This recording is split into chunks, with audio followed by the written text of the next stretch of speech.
bonjour. Donc, moi je me présente un petit peu en deux mots. Donc, je m'appelle Quentin Dupont, donc, je skate depuis que j'ai 10 ans, donc ça va faire 18 ans que je pratique le skateboard. Aujourd'hui, donc, au programme, nous allons apprendre le front Smith. Donc voilà, moi la petite histoire pour le Smith, c'est que je l'ai appris tout d'abord sur des rails en descente. J'avais d'abord maîtrisé avant donc, le lip slide, donc le fait de passer sa planche au-dessus du rail. Donc ça peut aider pour apprendre le Smith. Rien que la peur de passer le trucks arrière au-dessus de la barre.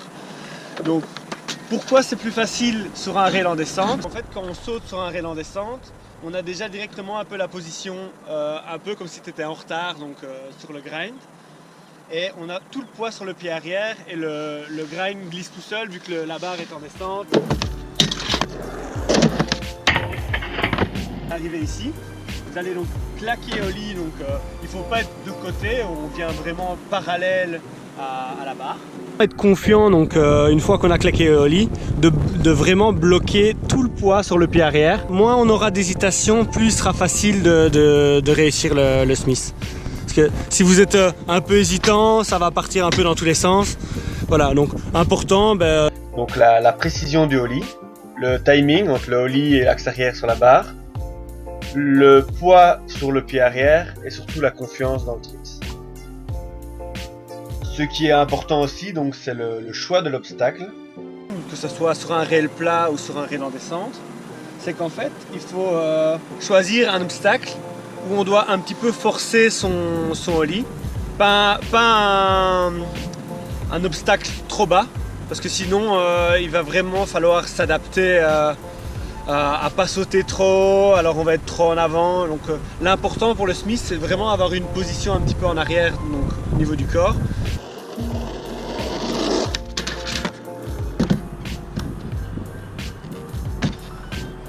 Voilà, la position idéale pour le Smith est le pied donc, sur le tail un peu avant les vis. Donc bien ferme l'appui sur l'arrière parce que tout le poids va être sur le pied arrière.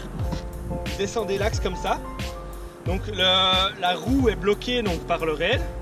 Et en fait, quand vous êtes sur une flat bar, il faut vraiment aller assez vite pour que ça fasse un peu comme si on était en retard sur le pied arrière. Et que le bras donc, parte vraiment en arrière et avoir cette position un petit peu de déséquilibre, mais toujours avec le poids sur le pied arrière. Donc, la jambe va légèrement se fléchir en gardant vraiment le poids sur le pied arrière. Et à l'avant, ça va juste retenir la planche et alléger sur le pied avant. Quoi. Et puis vraiment, une fois arrivé à la fin du rail, c'est le pied arrière qui va garder le contact.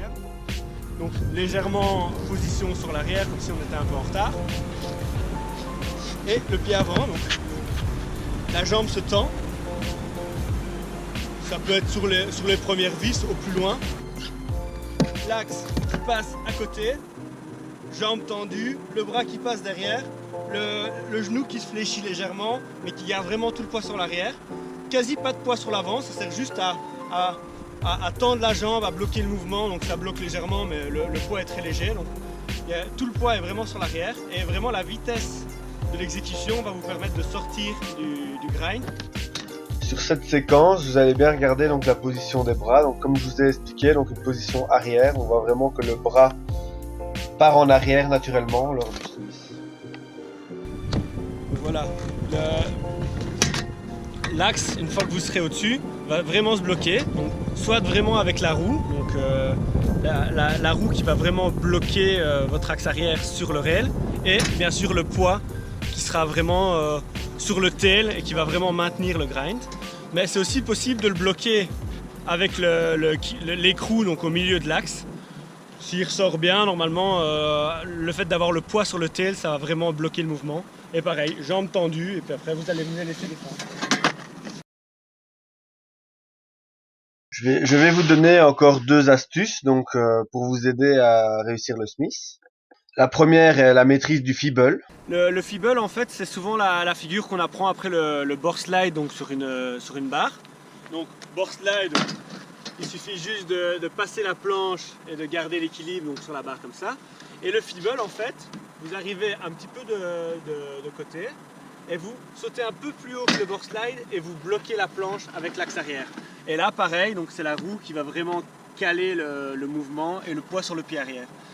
Et en étant en feeble, vous pouvez constater qu'en fait vous avez déjà la position du Smith parce que la planche est dans la même position sur le rail, c'est juste que vous avez sauté au-dessus du rail pour retomber en Smith. Alors que de l'autre côté, on saute pour que l'axe arrière se coince en Smith. Donc en gros, le feeble est un transfert Smith. La dernière astuce qui va surtout aider ceux qui n'ont pas beaucoup de pop, donc ceux qui ont du mal à monter sur les obstacles, c'est le Nollie Smith.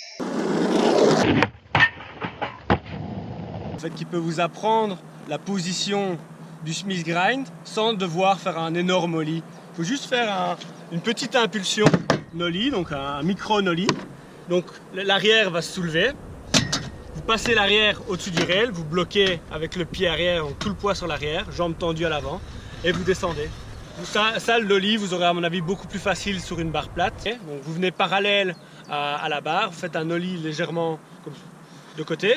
Vous bloquez donc tout le poids sur le pied arrière et vous verrez que soit la roue, soit l'écrou de l'axe va bloquer le mouvement avec le poids de votre pied, jambes tendues sur l'avant, la main va légèrement partir en arrière et voilà, vous saurez faire Smith et Nollie Smith. Donc voilà, le tuto s'achève ici, j'espère que cela vous permettra de réaliser la figure. Maintenant, je vais vous montrer quelques exemples de Smith en parc par moi-même et quelques amis qui maîtrisent bien la figure. N'hésitez pas à prendre contact avec la Skateria si vous avez des questions supplémentaires. Je mettrai mon Instagram et mon contact dans la description, donc je répondrai à vos questions avec plaisir.